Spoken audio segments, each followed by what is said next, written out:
तोबा टेक सिंह में मसीही बरादरी की जानब से मकामी होटल में मुल्की सलामती, अमन और तरक्की के लिए दुआया तकरीब का इनेकाद किया गया, जिसमें मसीही बरादरी ने बड़ी तादाद में शिरकत की। दुआया तकरीब में मसीही बरादरी ने मजहबी गीत गाए और मुल्क व कौम की सलामती के लिए खसूसी दुआएं मांगी।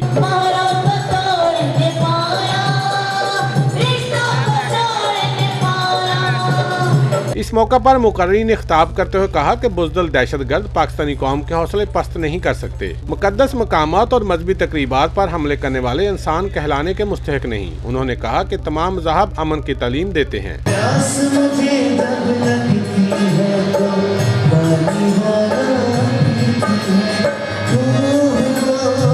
तकरीब से खिताब करते हुए समाजी वर्कर जॉनसन गिल ने कहा कि हम सिक्योरिटी इदारों के मशकूर हैं, जिन्होंने मुल्क में अमन और सलामती के लिए कुर्बानियां दी और बरवक्त पहुंचकर दहशतगर्दी के बड़े मंसूबों को नाकाम बनाया। तकरीब के इख्तिताम पर मसीही बरादरी की जानब से नौजवान को पास्टर बनने पर मुबारकबाद दी गई और तोहफे से नवाजा गया। कैमरा मैन रशीद अंजम के साथ सुल्तान महमूद, तोबा टेक सिंह।